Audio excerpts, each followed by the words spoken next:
안녕하세요. 반갑습니다. 오늘 5월 28일 신명기 25장 1절에서 10절 말씀의 내용을 함께 나누고 묵상을 나누겠습니다. 오늘 본문에서는 계속해서 서로들 간에 이스라엘 백성들 안에서의 하나님께서 꼭 지켜야 될 규칙, 질서, 그 율법들을 설명하고 계시는데요. 오늘 1절부터 10절에는 세 가지의 하나님께서 꼭 지켜야 된다라는 그 질서를 설명하고 계십니다. 첫 번째는 1절부터 3절에 범죄자에 대한 하나님의 배려와 보호에 대한 설명들이 기록이 되어져 있고요. 4절에는 짐승에 대한 이야기, 5절부터 10절까지의 말씀은 가정 안에서 특별히 하나님께서 대를 이어서 서로 역할을 책임을 져야 되는 이야기들에 대한 설명들이 구체적으로 명시되어져 있습니다. 첫 번째 1절부터 3절은요, 죄를 지은 범죄라고 할지라도 성읍의 재판관 앞에서 정식 재판을 받게 한 후에, 그리고 재판관의 주도하에 벌을 해야 되고, 또 태형이 선고되더라도 반드시 40대를 넘기지 말아야 된다라는 것을 이야기합니다. 지나치게 때리면 그 사람을 때린 사람 자체를 천한 사람으로 취급해야 된다라는 것까지 말씀하고 계십니다. 사실 이렇게 40대를 제한하는 것은 그에 대한 보호라고 설명할 수가 있습니다. 체력적으로 40대 이상 맞으면 꼭 모든 사람들이 같은 증상을 나타낸다 이런 표현보다도 하나님께서 제한선, 리미티드를 이렇게 딱 정해 주신 다음에 그 제한 안에서 하나님께서 이 사람을 보호하시고 태형을 치를 수 있도록 이렇게 근거로 설명해 주고 계시는 것입니다. 그리고 또 이렇게 죄를 지은 사람이라 할지라도 아무리 서로들 간에 확실하게 그 범죄의 증거와 상황들이 펼쳐진다 해도 재판장에게 먼저 가서 그를 통하여서 정식 재판을 받고 벌할 수 있게 하나님은 공식적인 프로세스를 만들어 놓으셨습니다. 그리고 이어지는 4절 말씀에는 곡식을 떠는 소의 입에 망을 씌우지 말라라고 하십니다. 그 짐승이라도 그 짐승이 보호받아야 될 권리가 있다라는 것을 설명해 주고 계시는 것입니다. 기본권에 대한 부분들을 하나님께서 이 짐승들도 보장해 주어야 된다라는 것을 이 망을 씌우지 말라라는 표현으로 다시 한 번 더 우리에게 기억하게 하십니다.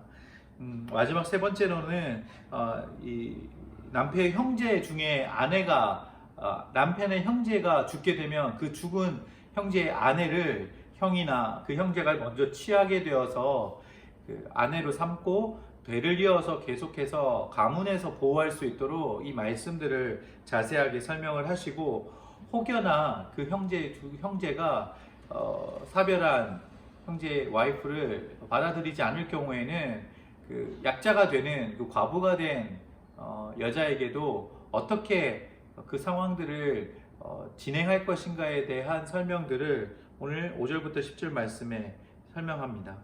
여기서는 우리가 좀 살펴봐야 될 것은 고엘 제도에 대한 부분인데요. 이따가 또 제가 묵상을 통해서 잠깐 말씀을 드리도록 하겠습니다. 저는 오늘 이 말씀의 세 가지의 하나님의 배려와 하나님의 보호에 대한 이 율법에 대해서 묵상을 하면서, 첫 번째로 범죄자에 대해서도 하나님께서는 죄인이라 할지라도 인간의 존엄성을 하나님이 지키고 보호하신다라는 것을 기억하게 되었습니다. 단순히 사회적인 죄를 지었다라는 것뿐만 아니라 우리 모두는 연약하고 하나님의 긍휼이 필요로 한 자들이라는 것을 기억해야 될 것입니다. 하나님은 죄를 지은 죄인에게도 불쌍히 여기는 마음을 가질 것을 명하고 계십니다. 우리가 죄인 되었을 때 주께서 우리를 위하여 십자가를 지셨습니다. 그러므로 죄인이라 할지라도 그가 마치 처음부터 천한 자, 처음부터 죄인이었던 자로 치부되거나 좋은 글씨를 새겨서 그를 우리가 선입견을 가지고 바라봐야 되는 우리의 모습이 아니라, 우리 모두가 그러한 죄 아래 있음을 고백하고 그를 보호해 줄 책임도 우리에게도 있다라는 것을 기억해야 될 것입니다.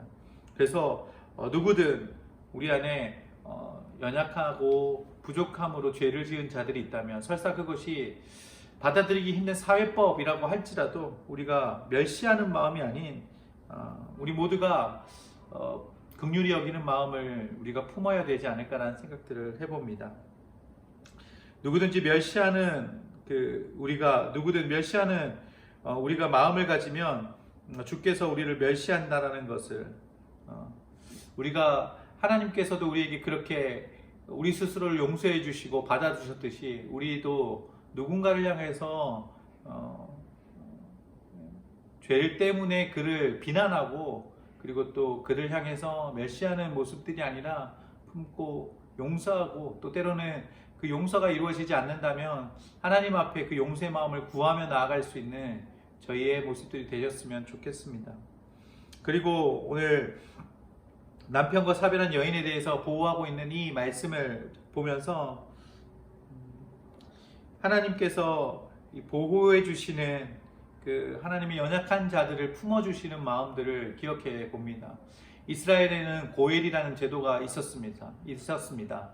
값을 치르고 그 사람을 책임진다라는 표현의 그 고엘 제도는 사실 나중에 룻기에서 보면 룻이 보아스를 통하여서 이 고엘 제도를 통해 아내 삼음으로 귀결되는 것을 우리가 볼 수가 있는데요. 이런 그 집안에 이 여자를 책임져주고 그리고 또 함께 결혼한 자에 대한 모든 과정들을 그 가정에서 함께 보듬어서 엮어간다라는 것이 상당히 저는 인상적이었습니다. 이 세상 우리가 또 살다 보면은 헤어짐이 우리가 기대하지 못했던 순간들을 만나게 될 것이고 우리가 또한 좋지 않은 상황들까지도 우리가 만나게 될 때가 있는데 우리 서로가 그것들을 사랑과 긍휼의 마음으로 품어야 되지 않을까라는 것을 오늘 이 말씀을 통해서 우리가 보게 됩니다. 특별히 이 사별한 여인이 그 슬픈 마음을 가지고 하나님의 긍휼하심을 구하고 그리고 이 긍휼의 율법을 가지고 또한 그가 살아갈 수 있는 이유가 되어지는 것, 어떻게 보면은 이 땅에서 우리가 하나님으로부터 끊어져 소망 없는 자들로 살아갈 수 있었고 지옥을 향해 달려가는 죽음의 빛이 그리워진 어두움 속에 살아가는 사람들이었지만 하나님께서 값없이 우리를 건져주셨던 그 배려와 은혜를 오늘 하루 이 말씀을 통해서도 묵상하시면 좋을 것 같습니다. 하나님의 그 은혜 가운데 머물며 하나님의 그 모습을 닮아가는 예수 그리스도의 모습을 표현하고 고백하는 오늘 하루의 삶이 되기를 축복합니다. 기도하겠습니다. 살아계신 하나님, 오늘 이 말씀을 통하여서 하나님께서는 죄 가운데 있는 자들도 그들의 인권과 그들의 존엄성을 기억하고 하나님께서 규례와 율법을 정해주셨다는 사실을 알게 해주셨습니다. 연약한 자를 긍휼히 여기는 마음으로 돕고 섬기는 저희의 모습이 되게 하여 주시옵소서. 나의 이익을 위하여서 억울하게 생기는 일들이 없도록 주님 우리를 보호하여 주시고 하나님 우리가 누군가를 긍휼한 마음을 품을 수 있는 하나님의 사랑을 닮은 그리스도인이 될 수 있게 주님 오늘의 삶을 지키시고 보호하여 주시옵소서. 그 무엇보다 우리가 그렇게 연약하고 부족하고 죄 많은 인간임에도 불구하고 하나님이 품어주시고 함께해 주시는 그 은혜와 사랑을 기억하는 오늘 하루가 되게 하여 주시옵소서. 예수님의 이름으로 기도드립니다. 아멘.